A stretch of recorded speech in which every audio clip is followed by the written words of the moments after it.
Okay, here we go, here we go, here we go. It's about to begin right now. My name's Douglas Truth, and this is the show we call Everything I Know. And the show this morning is very heavily colored by a dream I had last night. I'm not going to tell you the dream.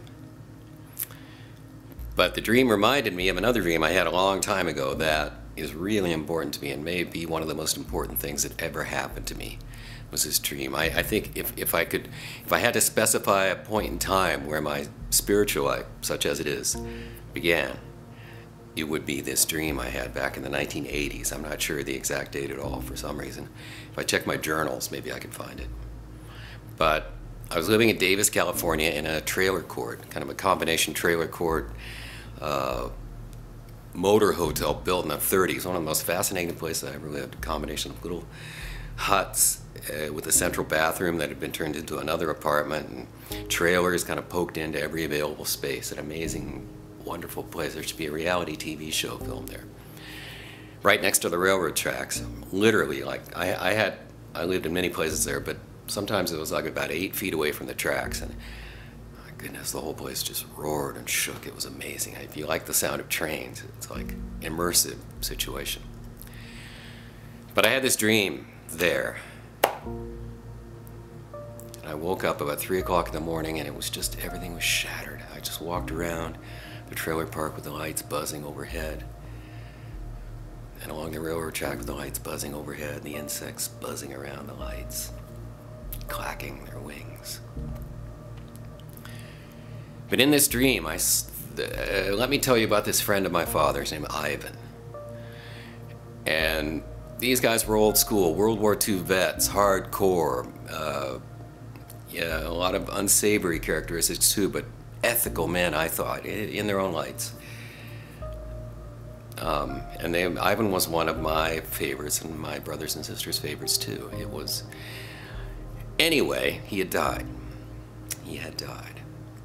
And I'm not sure how many years before I had this dream, but Ivan showed up in this dream, not so much in the personage that I remember, but I saw his life in some way. I saw his whole life as one instant of time. I saw, everything, Ivan, a chubby baby being bounced on his mother's knee, and then into school and sports and World War II, and then into the petroleum business or whatever it was he was in.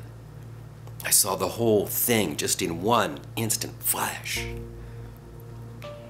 Just hanging out in the middle of an endless, limitless space, big space, and his life was just so infinitesimal, so short, just one little spark. It was shattering. It was a view. I think it was the real world I was shown there. The real world, what our lives actually are. They aren't what we think they are when we're living them.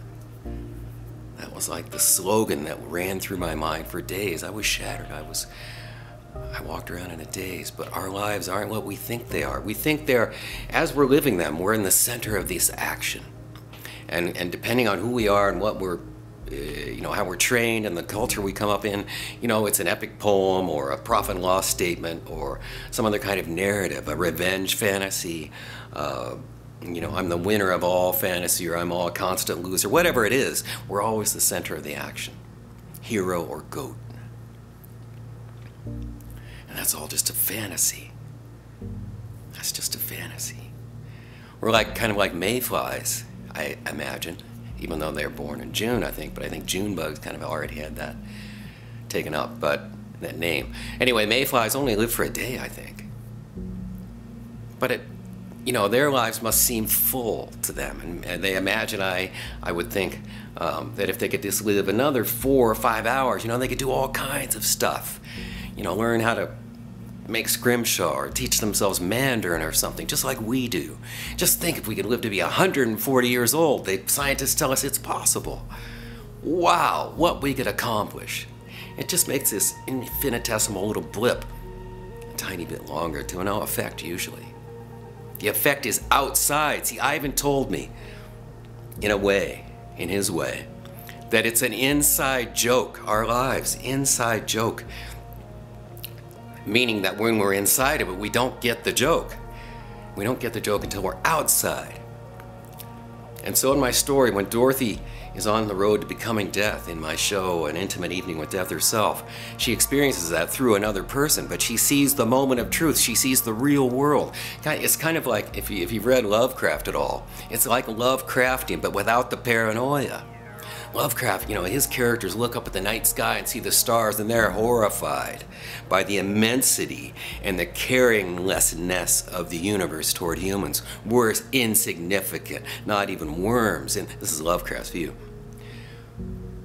And to him, that's a terrifying notion, like the reality of the situation is terrifying. There's all the kind of paranoia in there, too. But this dream was like that, but without the paranoia. It was about how much bigger things are than we think or can know. I don't have that vision in me now. I just remember it, and it not only colors my life, it directs my activities in a way. I mean, the show I'm doing, what it's about is trying to get that feeling across. And I don't do it because I think it's fun. I think it's really dangerous to me, personally. And it's frightening to get up on stage and do that, but I'm driven to it. It's like a friend and I talk all the time, and one of our current phrases we use with each other is, if you can, you must. And I can, so I must. The thing is, you know, this makes me laugh too, but I mean, the idea that in our current culture sometimes seems to be that a muse is there to assist us in our artistic efforts.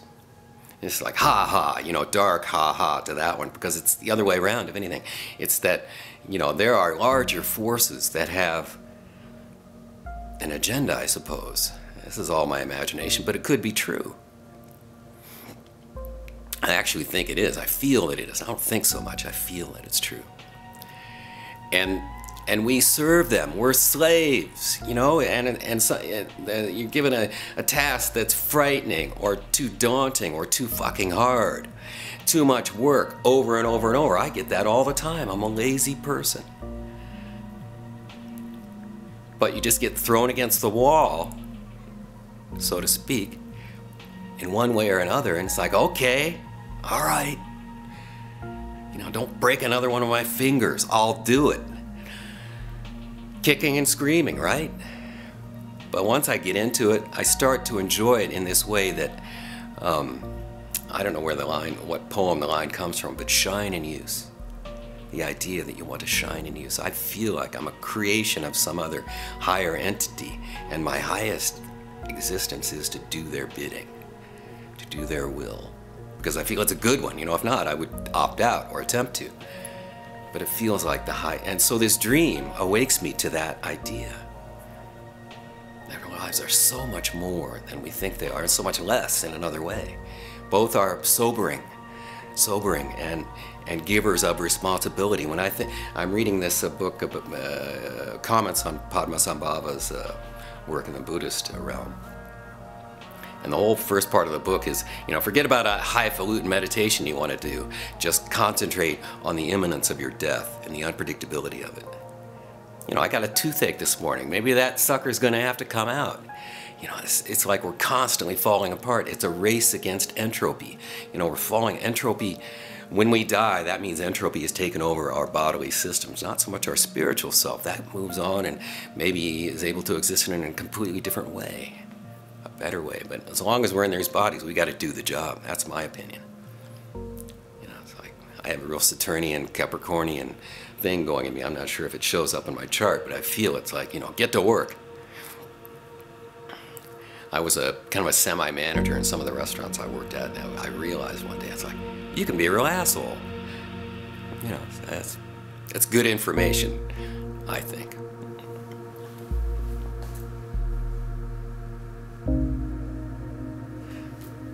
I'm sorry, I had to check the time. I forgot to turn on my iPhone timer, so I don't want to run over. Anyway, this dream, the mayflies.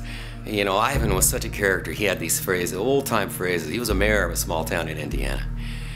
And you know, he had these, we called them Ivanisms, ones you knew well, like hotter than a $9 stove, and he actually explained to me what that meant. And when I bought a cheap stove in Alaska many years later, I remembered it. It's like hotter than a $9 stove. It means a cheap pressed steel stove, and it goes red hot when you put some wood into it. Dumber than a barrel of hair, that was my favorite one. It just delighted me. Now, whenever I heard that or thought of it, dumber than a barrel of hair, that was great humor to me as a child. Yeah, so our lives are not what we think they are as we're living them. Yeah. So, if I can, I must, and that's why I'm doing this. My preference would be to take it easy, whatever that means. But the joy in life that I was talking about, you know, the joy of doing my job. And when I think about the separation of, like, I don't know, I feel very fortunate because I know many people don't have the option. I feel extremely fortunate, and that's another motivator for me. Is like, if you're given a gift, whatever that gift is, you gotta use it and use it responsibly. So it gets so heavy sometimes. Anyway, that's pretty near everything I know. I'm gonna start heading down the road with this show. I'm gonna work on with a couple of friends, John Dedrick and Menlo McFarland, developing the show. I mean, just that very fact indicates my confidence in the material, that I can actually stand to work with a couple of pros on the show and not feel that I'll be overwhelmed, you know, and I'll lose the thread of it. So that's a great new plateau for me in this kind of performance work that I've been doing for a while, and it seems that I must. I hope someday to do my performance in your town in front of you, and that you laugh. All right, take care. No me platiques ya lo que debió pasar antes de conocernos. Sé que has tenido horas felices aún sin estar conmigo. No quiero yo saber qué pudo suceder en todos esos años que tú has vivido con otras gentes lejos de mi cariño. Te quiero tanto que me encelo hasta de lo que pudo ser, y me figuro que por eso es que yo vivo tan intranquilo. No me platiques ya, déjame imaginar que no existe el pasado y que nacimos el mismo instante en que nos conocimos.